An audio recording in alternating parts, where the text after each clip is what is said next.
জীবননাশের শঙ্কায় সাতক্ষীরা সীমান্তে সতর্কতা জারি করেছে বিজিবি।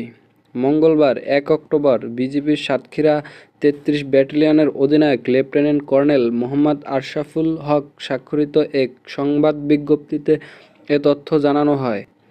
তাতে বলা হয়, সীমান্তে ভারতীয় সীমান্তরক্ষী বাহিনীর বিএসএফ বল প্রয়োগ ও গোলাগুলির আশঙ্কা আছে।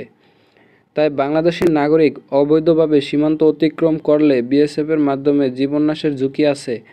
এ লক্ষ্যে বাংলাদেশি নাগরিক, বিশেষ করে সীমান্তবর্তী জনসাধারণকে সীমান্তের অপর প্রান্তে যেকোনো অনাকাঙ্ক্ষিত ও প্রাণহানিকর পরিস্থিতি এড়াতে অবৈধ অনুপ্রবেশ বা অসতর্কতাবশত সীমান্ত অতিক্রম করার প্রচেষ্টা থেকে বিরত থাকা জরুরি।